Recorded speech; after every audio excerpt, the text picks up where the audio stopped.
Hello everyone, welcome back to our channel infinity learning world. मैं हूं शिखा। आप सब लोग कैसे हैं? उम्मीद करती हूं स्वस्थ होंगे। चलिए आज हम करते हैं अपना नेक्स्ट चैप्टर थर्मोडायनेमिक्स। सबसे पहले स्टार्ट करते हैं कि थर्मोडायनेमिक्स होता क्या है। ठीक है, थर्मोडायनेमिक्स क्या होता है? ये फिजिक्स की एक ब्रांच होती है जो किसके साथ डील करती है? हीट एनर्जी और हीट एनर्जी की ट्रांसफॉर्मेशंस दूसरी फॉर्म ऑफ एनर्जी में। ठीक है, ये आपने केमिस्ट्री में भी पढ़ा है। इसके कुछ पार्ट आपने केमिस्ट्री में पढ़े हुए हैं, काफ़ी सेम है, थोड़ा बहुत डिफरेंट है ना। तो इसको हम यहाँ भी पढ़ेंगे। What is thermodynamics in proper words? It is branch of physics which deals with transformation of heat energy into other forms. Clear? इसके बाद आइए सबसे पहले देखते हैं, हमने एक टर्म देखी है सिस्टम। यहाँ पे एक टर्म यूज होती है सिस्टम।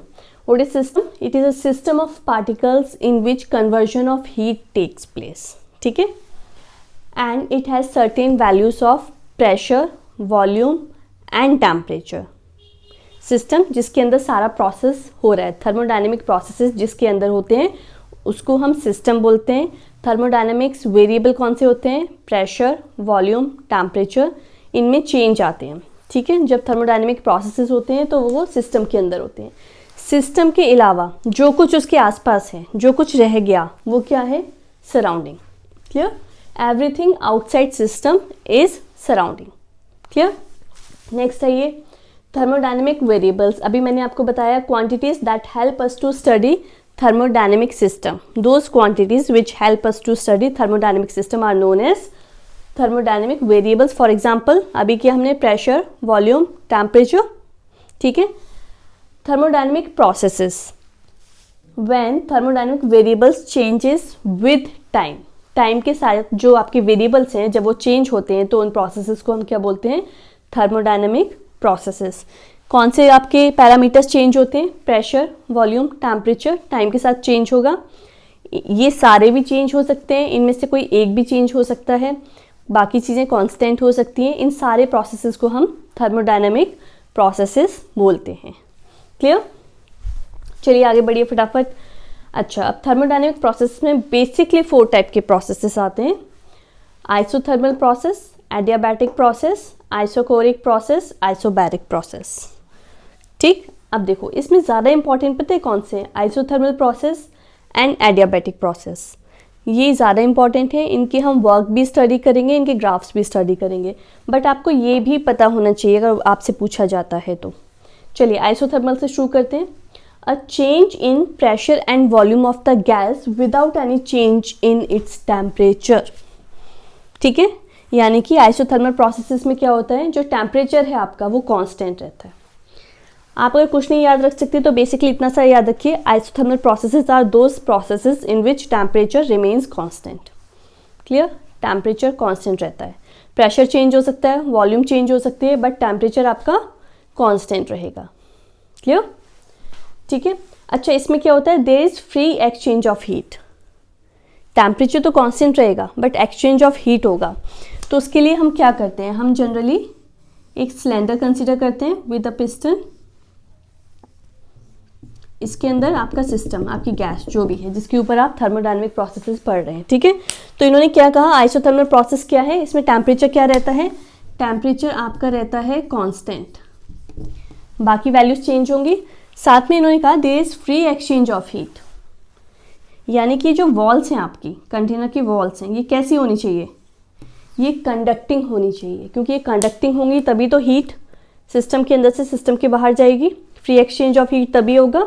तो ये वॉल्स कैसी होनी चाहिए? कंडक्टिंग।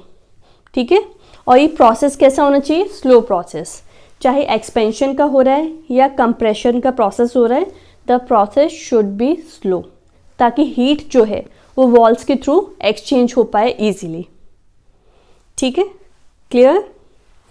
अब हम चलते हैं नेक्स्ट पे, that is adiabatic process. Adiabatic process क्या होता है?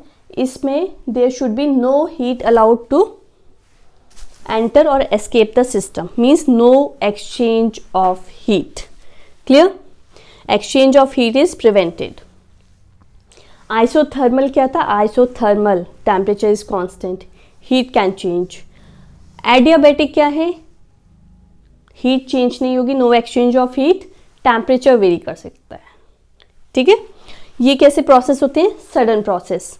और इस प्रोसेस में जो वॉल्स होंगी आपके कंटेनर की वो कैसी होनी चाहिए? वो कैसी होंगी? इसमें वॉल्स आपकी इंसुलेटिंग वॉल्स होंगी। क्यों? हीट एक्सचेंज नहीं होगी ना। तो एडियाबैटिक प्रोसेस में जो आपकी वॉल्स होती हैं कंटेनर की और जो पिस्टन होती है वो सब क्या होना चाहिए? नॉन कंडक्टिंग होना चाहिए, क्योंकि हीट एक्सचेंज नहीं होगी। और ये प्रोसेस कैसे होते हैं? सडन होते हैं, बहुत फास्ट प्रोसेस होते हैं। ठीक। Number third is isochoric process. Such process occurs at constant volume. ठीक, यानी कि प्रेशर चेंज हो सकता है, यहाँ पे टेम्परेचर चेंज हो सकता है। तीन क्वांटिटीज बेसिकली हम लेते हैं, तो इसमें प्रेशर और टेम्परेचर आपका वेरी कर सकता है, लेकिन क्या कांस्टेंट रहेगा? आपकी वॉल्यूम कांस्टेंट रहेगी आइसोकोरिक प्रोसेसेस में। ठीक है। Next is isobaric process. Isobaric process, bar is a unit of pressure, तो क्या कांस्टेंट रहेगा? यहाँ पे ऐसे याद करना, bar is a unit of pressure, तो क्या कांस्टेंट रहेगा? प्रेशर आपका कांस्टेंट रहेगा और बाकी वेरिएबल्स आपके चेंज हो सकते हैं। ठीक है, ये सब क्लियर है आपको? ओके, तो next is zeroth law. What is zeroth law? एक बार स्टेटमेंट ध्यान से देखिए पहले। When the thermodynamic systems A and B are separately in thermal equilibrium with the third thermodynamic system C, then the systems A and B are in thermal equilibrium. ठीक है, इसमें सबसे पहले तो क्या किया गया है? तीन सिस्टम लिए गए हैं, A, B, C। आपसे क्या कहा गया है स्टेटमेंट में कि अगर A, this system is in thermal equilibrium with C, B is in thermal equilibrium with C, तो A और B भी आपस में क्या होंगे? थर्मल इक्विलिब्रियम होंगे। क्लियर? ठीक है, अब देखिए इनके बीच में जो वॉल्स लगाई गई हैं, A, C के बीच में जो वॉल है दैट इज डायथर्मिक, मतलब उसमें से हीट एक्सचेंज हो रही है। सिमिलरली B एंड C के बीच में भी डायथर्मिक है, बट A और B के बीच में जो वॉल है दैट इज एडियाबैटिक, यानी कि दोनों आपस में हीट एक्सचेंज नहीं कर रहे हैं। यानी कि A सिस्टम आपका C के साथ हीट एक्सचेंज करेगा, B आपका C के साथ एक्सचेंज करेगा, फिर ये तीनों सिस्टम आपस में थर्मल इक्विलिब्रियम में हो जाएंगे। क्लियर है? A is in thermal equilibrium with C, B is in thermal equilibrium with C, and at the last A और B भी आपस में क्या हो जाएंगे? They will be in thermal equilibrium with each other. Okay, clear? Easy है ना? ऐसे ABC से याद करोगे फटाफट याद हो जाएगा आपको। ठीक है, और स्टेटमेंट को अपने टर्म्स में लिख दीजिएगा आप। ओके, इसके बाद हम आते हैं आपका कुछ टर्म्स हैं, heat, internal energy and work. What is heat? हम सबको पता है, it is the energy that flows from, it is a type of energy. ठीक है, and heat always flows from higher temperature to lower temperature. Clear? Next is internal energy. What is internal energy? It is the total energy possessed by the system due to molecular motion and configuration. किसी भी एक system की total energy जो उसके molecules के motion की वजह से या उनकी कॉन्फ़िगरेशन की वजह से होती है, उसे हम इंटरनल एनर्जी बोलते हैं।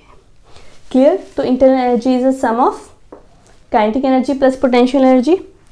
काइनेटिक एनर्जी होगी उसके मोशन की वजह से, मॉलिक्यूल्स के मोशन की वजह से। पोटेंशियल एनर्जी होगी उसके कॉन्फ़िगरेशन की वजह से। ठीक है, अच्छा, अब इसमें आगे हम फर्दर क्या करते हैं? For ideal and perfect gas UP is zero, that means उनकी कॉन्फ़िगरेशन की वजह से जो एनर्जी होती है दैट इज जीरो। तो हमारे पास क्या बची? काइनेटिक एनर्जी बची। तो हम जो इंटरनल एनर्जी को कंप्लीटली मानेंगे वो काइनेटिक एनर्जी का कंपोनेंट मानेंगे, इसलिए वो टेम्परेचर डिपेंडेंट हो जाएगी। ठीक है, काइनेटिक एनर्जी किसकी वजह से होती है? मॉलिक्यूल्स कब ज़्यादा मूव करते हैं? जब आप टेम्परेचर को इंक्रीज करते हो, है ना? तो टेम्परेचर पे डिपेंड करता है उनका मोशन, तो फिर इसलिए इंटरनल एनर्जी भी टेम्परेचर पे डिपेंडेंट होगी। क्लियर यहाँ तक? Last is work. यहाँ पे किस तरह का वर्क होता है? यहाँ पे देखिए क्या है, गैस कंसिडर करते हैं हम मोस्टली, तो गैस में किस तरह का होता है? प्रेशर वॉल्यूम वर्क होता है। ठीक है, या तो प्रेशर चेंज होता है या वॉल्यूम चेंज होती है, तो प्रेशर वॉल्यूम वर्क होता है। तो प्रेशर वॉल्यूम वर्क को हम PdV लिखते हैं। ये आपने केमिस्ट्री में भी किया है, लोअर क्लासेस में भी काफ़ी किया है, तो हम बहुत डिटेल में नहीं जाएंगे, इसको क्विकली आगे बढ़ेंगे हम। ठीक है, अच्छा, इसके बाद आपका आता है first law of thermodynamics. What is first law of thermodynamics? ये आपने लोअर क्लासेस में भी पढ़ा है, that is dq is equal to du plus dw। What is dq? Total amount of heat absorbed और रिलीज्ड, ठीक। du is internal energy, change in internal energy. dw is, here it is pressure volume work, तो pdv की form में इसको लिखते हैं, ठीक है। अब इसके साथ आते हैं इसके साइन कन्वेंशन। ये साइन कन्वेंशन से आपने ध्यान रखने हैं। देखिए, heat absorbed by the system is positive. देखिए, एब्जॉर्ब्ड यानी कि आपके सिस्टम में कोई हीट ऐड हो रही है, हीट ऐड हो रही है, तो कोई भी चीज़ आप में ऐड हो रही होती है तो वो क्या होती है? Positive. Heat given by the system यानी कि हीट लॉस हो रही है, तो जब भी आपका लॉस होता है दैट इज नेगेटिव, ठीक है। Work done by the system positive, work done on the system negative. Increase in internal energy, internal energy जब इंक्रीज होगी तो आपका टेम्परेचर इंक्रीज होगा, तो वो उसको हम क्या लेंगे? Positive. Decrease in internal energy तो टेम्परेचर डिक्रीज होगा, दैट इज नेगेटिव, ठीक है। ये ध्यान रहेगा आपको, एक बार ध्यान से देख लीजिएगा इसको।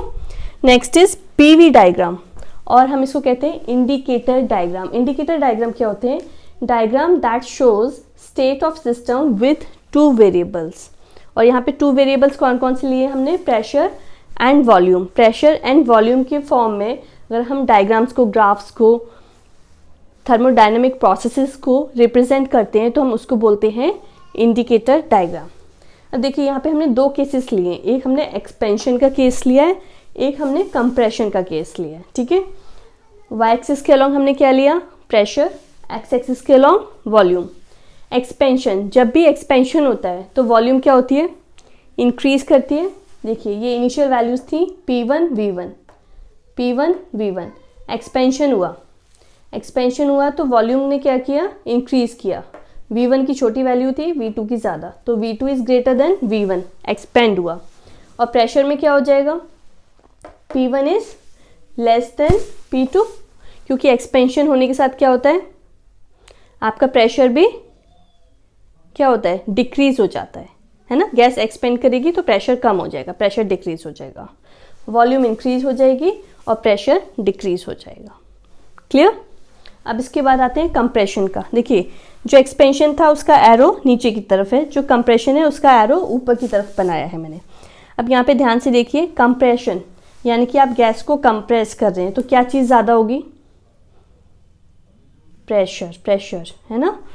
तो यानी कि देखिए, इनिशियल वैल्यूज ये थी P1 V1। अब इसमें क्या है? वॉल्यूम ज़्यादा है, प्रेशर कम है, लेकिन हमने क्या किया? उसको कंप्रेस किया, तो क्या होगा? प्रेशर क्या हो जाएगा? इंक्रीज हो जाएगा और वॉल्यूम डिक्रीज हो जाएगी। तो देखिए, V2 की वैल्यू तो डिक्रीज हुई, V1 is greater than V2, V1 is greater than V2, तो V2 की वैल्यू डिक्रीज हो रही है और प्रेशर की वैल्यू ऊपर की साइड इंक्रीज हो रही है, ठीक है। तो कंप्रेस करने पर प्रेशर इंक्रीज होता है, वॉल्यूम डिक्रीज होती है। तो अगर आपसे एक्सपेंशन और कंप्रेशन के ग्राफ पूछे जाएंगे तो ये ग्राफ्स में आप रिप्रेजेंट करेंगे। अभी हम इतना ही करते हैं, इसका नेक्स्ट पार्ट में नेक्स्ट वीडियो में अपलोड करूँगी, क्योंकि मुझे लगता है जब वीडियोस बहुत लेंथी हो जाती हैं तो आप उसको देखते नहीं हो, है ना। इतना करिए, नेक्स्ट वीडियो बहुत जल्दी अपलोड करती हूँ मैं, इसका बाकी का नेक्स्ट पार्ट उसमें अपलोड करती हूँ। And please like and subscribe my channel. Thank you so much.